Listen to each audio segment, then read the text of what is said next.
Cheikh Mbow ñu ngi lay nuyu di la dalal Moustapha ñu lay nuyu di la dalal léegi mu ñetti weer école yi ba léegi mu ngi tëj jéemoon nañu ubbi waaye tëjaat nañu ndax ragal feebar bi law fi ñu nekk ni parents d'élèves yi élèves yi jaaxle nañu lan la ñuy war a def pour école bi mën a tijjuwaat ci maanaam respecter protocole sanitaire bi xale yi mën a jëlaat seen i jàng. waaw ñoo ngi leen di sant di leen gërëm Alassane ci invitation bi di ci profité aussi di nuyu waa kër i rajo bi yëpp E-Média parce que kër ga ñun jàpp nañ suñu kër la. di rafetlu aussi liggéey bu am solo bi nga xam ne yéen a ngi koy def. parce que gëm nañ ni comme ni nga waxee éducation mooy socle développement mais li koy gunge aussi mooy presse mooy communication. parce que dañ nekk jamono joo xam dafa gaaw lool. xam donc communication bu ñu ci deful ay jéego. évidemment que dana xaw a jafe. di nuyu it suma xarit le directeur Diagne bu ministère de l'éducation nationale. je crois que wax nga ko c'est déjà tàmbali di jaale képp koo xam ne ñàkk nga nit ci biir Covid bi di seet aussi képp koo xam ne tëdd nga tey feebar ba ñu xaw la mettre en quarantaine waaye it di ñaan surtout que suñu réew mën a génn indemne ci li nga xam ne mooy Covid bi. amiin je crois que li nga wax mooy li am solo mooy Covid dafa nekk mbir moo xam ne laalul Sénégal kese dafa wër àdduna bu waree àdduna nag li muy laaj mooy réew mu ne war na ko utal tontu pour wane ni am na xam-xam ak xel ak nit yu mën a jàkkaarloog conséquences yi li ñu seetlu mooy wax nga ko amul benn secteur boo xam ni épargné wu na ku nekk yaa ngi seet dan nga ciy génnee yéen presse bi malgré Covid bi yéen a ngi organiser seen i émission di def seen i reportage dem sur le terrain malgré Covid bi wër na ma ni baykat yi ñoo ngi waajal bay bi di ñëw et cetera dans tous les secteurs donc éducation aussi il faut mu ñu ko tontu bi nag dafay nekk ci ñaari niveau bu njëkk bi mooy ñun en tant que acteur de l'éducation lan la ñu war a indi comme tontu pour permettre à ce que suñuy doom duñu gaañu trop ci conséquence Covid bi waaye dañuy am aussi oyof ak humilité pour xam ni mbirum Covid wax dëgg yàlla ki ci nekk suñu ilimaan moom mooy waa santé donc ñoom ñoo ñu war a digal ñuy def ñoo ñu war a tere ñu bàyyi moo waral bi coow li amee ñu ne ñun war nañoo fexe xeex def suñu kéemtalaay kàttan ba lépp lu jëm ci année blanche année invalide du am waaye it war nañoo bàyyi nopp ñooñu nga xam ne ñooy waa santé si la ñu joxee protocole sanitaire bi defoon nañ au niveau COSYDEP ñun suñuy proposition jébbal ko waa ministère de l'éducation sur cette base protocole ñëw na tegu na ci kaw table bi gis nañ ni évidemment wax nga ko jéem nañoo ubbi école bi ñaari yoon ba ñett mais jàpp nañ sax ni ñun benn yoon la ci jàpp parce que ñaari njëkk ya détermination bi am ci 2 juin amul woon ci yeneen ñaari alors donc 2 juin nekkoon bis boo xam nag bis bu amoon solo la ci parce que ñëpp a ngi ko doon wàcc puisque protocole bi waxoon nañu war nañoo mën a jéem ñoo ngi ko doon wàcc pour seet na lañ ciy jëmee mais malheureusement sottiwul mu nekk loo xam ne aussi metti na ci ñi nga xam ne ñooy acteurs de l'éducation sottiwul li gouvernement bi wax mooy c'est parce que am na 2 ba 10 enseignants yu nekk sud yu nekk Ziguinchor yoo xam ni Covid bi daan na leen ñun loolu bi ñu ko déggee wax dëgg yàlla dañu ko xaw a dañ cee suñu xel da cee teey parce que ñun jàpp nañ ni ça doit pas être la raison principale pour ñun am na li ñu tuddee woon des non-dits parce que simplement gëm nañ ni même ci biir protocole bi il était dit que ñi am maladie grave wala ñi am maladie chronique dañ leen di épargner enseignement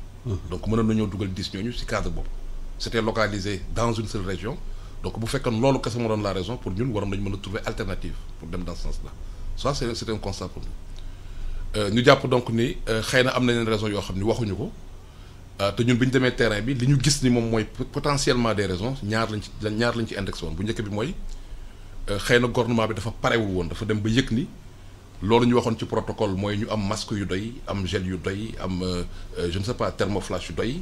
mais aussi am ay toilettes yu fonctionnelles am ndox parce que mbirum Covid la il faut ñu am set ak wit loolu moom matewul woon pour ñun loolu mooy li nga xam ne mooy am parce que bu dee enseignants yooyu bi ñu leen testé mooy bi ñu duggee Ziguinchor donc 28 29 30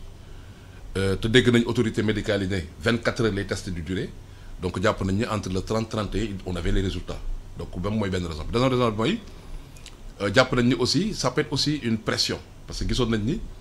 biñ ne suba la école bi war a ubbi am na ay pression jóge na Matam où des populations ont dit du ñu yóbbu suñu doom l'école jóge na ci gouvernement scolaire xale nañ ñun du ñu jàngi wala boog tant que suñuy moroom bi jóge dafa ñu assuré wuñu seen déplacement du ñu jàngi mais jóge na aussi ci privé bi parce que privé bi booy seetlu 30 minutes avant këyit boobu gouvernement bi génnee ñoom nee nañ du ñu ubbi le 2 le 4 la ñu ubbi donc yooyu yëpp boo ko tegee dafay wane ni évidemment que ñàkk ubbi bi li koy waral bëri na te bokk na aussi yoo xam ne war nañ cee jàngat ñun lan la jur na évidemment un découragement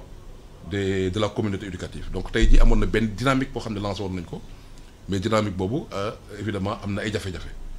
lan la jur na aussi que ñoo ngi jàngalekat yoo xam ni dañ leen commencé di stigmatiser parce que dégg ngeen ko ñuy wax jàngalekat corona loolu dafa nekk loo xam ni rafetlu wuñ ko parce que jàngalekat bi nga xam ni bu feebaree nguur gee tax mu feebar parce que xëy na buñ ko indul woon ci système d'organisation concentration humaine bi amoon Liberté 5 xëy na dara doon ko dal bu toogoon këram xëy na dara du ko dal ñu ñëw évidemment nguur gi yóbbu ko dans ces conditions mu jëlee fi feebar askan bi am nu mu def ak moom ba ñenn ñi mënatuñ leen nangu ñenn ñi ñëw yàq seen kër ñenn ñi ñu dàq leen donc mu nekk benn traumatisme boo xam ni ci koo xam ni soldat la parce que nguur woo na ko mënoon na bañ dem mais forcé na pour dem mu def esprit de patriotisme kooku neneen lañ ko waroon a gunge neneen lañ ko war a accueillir donc pour ñun ñoo ngi ci profité di wax population yi nen nañu xoolaat ban taxawaay la ñu war a am vis-à-vis jàngalekat yi parce que koo xam ne moom ngay dénk sa doom li muy toog ak sa doom yow doo ko toog ak sa doom 3/4 du temps des enfants moo ngi koy def ak jàngalekat bi kooku da nga am intérêt wu respecté ko parce que boo ko respecté dana tax xale bi respecté ko te respect bu amul ci diggante élève bi ak jàng bi évidemment que du am dégg-dégg bi war a tax mu mën a jariñu ci xam-xamu jàngalekat bi konte nag loolu pour ñun mbir la boo xam ni jur na feeñ na ci mbir mi konte yooyu yëpp ay conséquences la yoo xam ni bu ñu ko jàngatee dana wane ni évidemment que dugalante bi am na solo gis nga ni bu ñu waxee jàngalekat corona mais ñun mosu ñoo dégg ñu ne maçon corona te ñi feebar bëri nañ. mosoo dégg ñu ne journaliste corona. mosoo dégg ñu ne médecin corona. donc yooyu forme de stigmatisation la boo xam ni ñoo ngi ñaan nguur gi dégg nañ sax ñu wax ci parce que président de la République def na ci tweet jabaram de soxnaam def na ci tweet mais jàpp nañ ni au delà de ça il faut ñu def ay actions yu gën a leer yuy wane ni évidemment que jàngalekat yi seeni agent lañ et par conséquent ñoom ñooy seen premier protecteur donc loolu bu ñu doon seet jàngat yi nga xam ne moom lañ ciy gis bokk na yi ngi njëkk a teg stable beneen jàngat bi ñu ciy teg stable bi mooy dañu seetlu aussi élèves yi xale yi ñu seetlu ni ñetti weer yi nga xam ne école bi yëpp tëj na mais xale yi nekkuñu ci kër ga nekkuñu ci l'école bi je dis la majorité des enfants. ñu ngi ci mbedd mi ñoo ngi ci mbedd mi. majorité des enfants xëy na yenn zone IP yi nga xam ni waajur bi mën na confiner ay doomam yoo xam ne même bu du woon Covid sax dañuy tëju mais li ëpp ci suñuy askan mooy ñu nekk ci biir gox-goxaat yi ñu nekk ci banlieue bi ñu nekk dans les zones populaires ñoo ngi ci mbedd bi. te ñun dañu jàpp ni xale place am du mbedd place am diggante kër gi la ak l'école bi la. donc il faut ñu utal loolu aussi tontu.